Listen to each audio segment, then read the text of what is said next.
और कृषि कानूनों के खिलाफ दिल्ली की सीमाओं पर 19 दिनों से जारी किसान आंदोलन ने सोमवार को देशव्यापी रूप लिया। वहीं सरकार की बात करें तो सरकार ने किसानों की बात मानने के लिए अगले दौर की बैठक की तैयारियों के संकेत दिए हैं।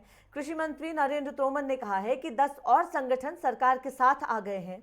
हम कृषि कानूनों की हर धारा पर बात करने को तैयार हैं और जल्द ही बैठक करने के बाद बातचीत की जो अगली तारीख है उसे तय किया जाएगा। यानी कि जिस तरह से किसानों का आंदोलन बढ़ता जा रहा है, किसान लगातार अपने आंदोलन पर डटे हुए हैं। दिल्ली के अलग अलग हिस्सों में किसान लगातार आंदोलन को बढ़ावा दे रहे हैं। 20वां दिन आज इस आंदोलन का है। यानी कि दिल्ली की हाड़ कांपती ठंड में 19 दिनों से किसान लगातार डटे हुए हैं, अपने आंदोलन को बढ़ा रहे हैं। देश के अलग अलग हिस्सों से किसान लगातार कोशिश कर रहे हैं कि वो दिल्ली पहुंचे और इस आंदोलन को बढ़ा करें ताकि सरकार उनकी मांगों को पूरा करे। वहीं दूसरा पक्ष अगर हम देखें तो सरकार की कोशिशें लगातार यही हैं कि किसी भी तरह से किसानों को कृषि बिल के फायदे समझाए जाए। इसी को लेकर बीजेपी ने भी अभियान छेड़ दिया है। हर जगह पर बीजेपी की ओर से अब जनता को समझाने की कोशिश की जाएगी, किसानों को समझाने की कोशिश की जाएगी कि आखिर किस तरह से कृषि बिल उनके हित में बनाया गया है और क्या कुछ मदद इससे आगे उन्हें मिलती है। जो कंफ्यूजन, जो डिलेमा में इस वक्त किसान है, उस चीज को दूर करने की कोशिश भी बीजेपी कार्यकर्ताओं की ओर से की जा रही है। इसके अलावा बीते दिन की अगर हम बात करें तो देशव्यापी आंदोलन किसानों की ओर से कहा गया था कि छेड़ा जाएगा। उसके तहत जिला मुख्यालयों में धरना प्रदर्शन किया गया और अनशन भी उनकी ओर से लगातार इसको लेकर किया गया है। और हमारे संवाददाता शिवम गौतम इसी खबर पर हमारे साथ जुड़ गए हैं। शिवम, 20वां दिन किसान आंदोलन का है। 19 दिनों से दिल्ली की हाड़ कांपती ठंड में किसान लगातार डटे हुए हैं। दूसरी ओर सरकार लगातार कोशिश कर रही है कि किसानों को किसी भी तरह से समझाया जाए, किसानों को इस बात का अर्थ बताया जाए कि किस तरह से कृषि बिल उनके हित में बनाए गए हैं। बीते दिन देशव्यापी आंदोलन उनकी ओर से किया गया था। पूरा परिदृश्य बीते दिन का क्या था? सुबह उनका अनशन शुरू हुआ, शाम तक कैसे हालात थे और उसका क्या प्रभाव देखने को मिला? देखिए, आज 20वां दिन हो चुका है कि भारतीय किसान यूनियन सड़कों पर है। जो सुबह अन्नदाता किसान जो कि खेतों में रहता था, अपने फसल को उगाता था, आज वो सड़कों पर प्रदर्शन करने को मजबूर है। वजह सिर्फ साफ है कि जिस तरीके से किसान का कहना है कि जो 3 कानून जो पास हुए हैं उन्हें पूरी तरह से वापस लिया जाए। हालांकि सरकार लगातार किसानों से बातचीट करने की कोशिश कर रही है और उसमें संशोधन की बात भी कह रही है, पर किसान अभी भी डटे हुए हैं अपनी बात पर, किसी भी तरह से ये तीनों बिल वापिस लिए जाए।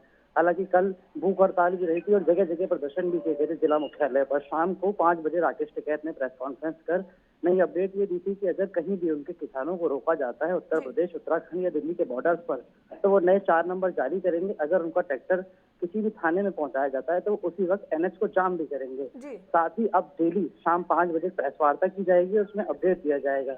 मैं लगातार सरकार भी बातचीत कोशिश की है कि किसी भी तरीके से किसानों को मनाया जाए, क्योंकि इस तरीके से पिछले 20 दिनों में लगातार दिल्ली के तीनों बॉर्डर्स पर किसान डटे हुए हैं और अपनी मांगों पर अड़े हुए हैं। हालांकि शांतिपूर्ण तरीके से भी धरना चल रहा है, पर कहीं ना कहीं जिस तरीके से धीरे धीरे दिन बढ़ रहे हैं, कहीं ये किसानों का आंदोलन उग्र ना हो जाए। जी बिल्कुल शिवम, जिस तरह से खुद कृषि मंत्री ने इस बात की पुष्टि की है कि 10 किसान संगठन ऐसे हैं जो इस वक्त कृषि बिल के समर्थन में सरकार के साथ खड़े हैं, तो क्या माना जाए, क्या बीजेपी जिस तरह से अपना अभियान चला रही है और जो बातचीत का दौर लगातार जारी है किसानों के प्रतिनिधियों और सरकार के बीच, क्या उसका सकारात्मक प्रभाव देखने को मिल रहा है? क्योंकि बीजेपी जगह जगह 700 ऐसी चौपाल लगाएगी कि जगह जगह किसानों को समझाया जाए कि आखिर इन कृषि कानूनों में उनका हित है।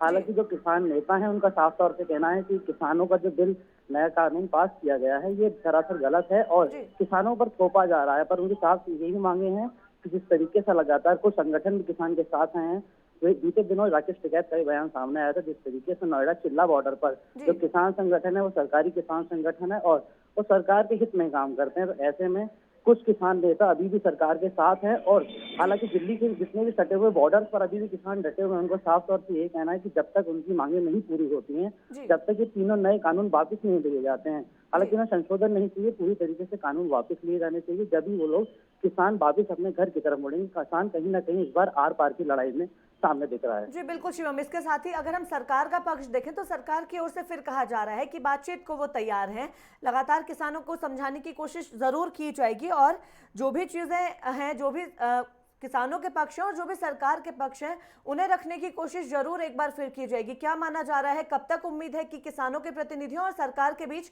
एक और दौर की बातचीत होगी? और किसान नेताओं के बीच बातचीत हो चुकी है, हालांकि कोई भी समाधान नहीं निकला है। बीते दिनों प्रस्ताव भी भेजा गया था सरकार की तरफ से, इसे किसान नेताओं ने खारिज भी कर दिया। वहीं राकेश टिकैत का भी बयान सामने आया, अगर किसान और सरकार दोबारा एक बार बैठ के बातचीत करना चाहते हैं तो वो तैयार हैं, उनके नेता तैयार हैं और सरकार से बातचीत के लिए तैयार है। पर जितने भी किसान नेता हैं वो एक ही मांग पे डटे हैं, अगर सरकार तीनों मांगे वापस लेती है, तीनों नए जी कानून जो है उन्हें वापस लेती है, तभी वो लोग सड़कों पर से हटेंगे। उन्हें कोई भी संशोधन नहीं चाहिए, जी कोई भी संशोधन बिल्कुल नहीं चाहिए, क्योंकि जिस तरीके से बीते 20 दिनों से इस कड़ाके की ठंड में किसान मजबूर है सड़कों पर प्रदर्शन को। हालांकि शांतिपूर्ण तरीके से प्रदर्शन चल रहा है, कहीं भी उग्र तस्वीरें नहीं आई हैं। जी कल जिला मुख्यालय पर तस्वीरें सामने आई और साथ ही जो बीजेपी के नेता हैं, चाहे गाजियाबाद की बात करें तो गाजियाबाद में राज्य मंत्री अतुल गर्ग रहते हैं, उनके घर के बाहर भी किसानों ने प्रदर्शन किया था। जी हालांकि शांतिपूर्ण तरीके से प्रदर्शन हुआ और ज्ञापन देने के बाद वो लोग वापस चले गए थे। चलिए, बहुत धन्यवाद शिवम तमाम जानकारी के लिए। और हमारे संवाददाता गजेंद्र इसी खबर पर हमारे साथ जुड़ गए हैं। गजेंद्र, बीते दिन देशव्यापी आंदोलन किसानों की ओर से छेड़ा गया था, क्या प्रभाव देखने को मिला, क्या कुछ असर उसका देखने को मिला, क्या सरकार की ओर से कोई पहल की गई है, क्योंकि 10 किसान संगठन इस वक्त सरकार के समर्थन में आगे आ चुके हैं? जी बिल्कुल, अगर हम बात करें तो कृषि कानून के खिलाफ जो है पिछले दिल्ली की सीमाओं पे 19 दिन से लगातार जो है आंदोलन जारी है, जी जिसने देशव्यापी रूप भी ले लिया। जी वहीं सरकार ने किसानों के को मनाने के लिए अगले दौर की बैठक की जो तैयारी है उसके संकेत भी दिए हैं। जी कृषि मंत्री नरेंद्र सिंह तोमर जी जो हैं उन्होंने कहा कि 10 और संगठन सरकार के साथ आ गए हैं। जी हम कृषि कानूनों की हर धारा पर बात करने को तैयार हैं। जी जल्दी बैठक की बातचीत करेंगे, ऐसा सामने आया है और वो जल्दी कोई तारीख भी तय करेंगे। जी बिल्कुल गजेंद्र, हाँ जिस जी। तरह से किसान आंदोलन का मुद्दा बहुत बड़ा है, लेकिन कोरोना का भी खतरा बना हुआ है, ठंड बढ़ती जा रही है, मौसम ने करवट बदली है, तापमान में गिरावट जरूर दर्ज की जा रही है। ऐसे हालातों में कैसे काबू पाया जा रहा है चीजों को लेकर, क्योंकि किसानों का आंदोलन तो लगातार बढ़ता जा रहा है, लगातार देश के अलग अलग हिस्सों से भी किसान दिल्ली पहुंचने की कोशिश कर रहे हैं। तो कोरोना को कंट्रोल कैसे इस दौरान किया जा रहा है, कैसे किसानों को समझाया जा रहा है, क्योंकि किसानों ने तो साफ कहा है कि कोरोना वोरोना कुछ नहीं है, वो कोरोना को नहीं मानते हैं। जी बिल्कुल, अगर मैं आपको बात करें हम सिंधु बॉर्डर की, तो सिंधु बॉर्डर का जो है वहाँ पे काफी भारी ट्रक चलते हैं, काफी जी भारी गुड्स वहाँ से आते हैं, इसलिए वहाँ की जो सड़क है वो काफी टूटी हुई है। जी उसमें बड़े बड़े गड्ढे हैं जिनकी वजह से अब जो है वहाँ पे कीचड़, क्योंकि बारिश हुई है तो कीचड़ और जल भराव की जो है समस्या वहाँ पे जी पैदा हो गई है। अगर ऐसा रहेगा तो पूरी सड़क पे जो है वहाँ पे पानी भर जाता है, जो काफी दिनों तक वहाँ पे रहता है और अब वो समस्या शुरू हो चुकी है वहाँ जी पे।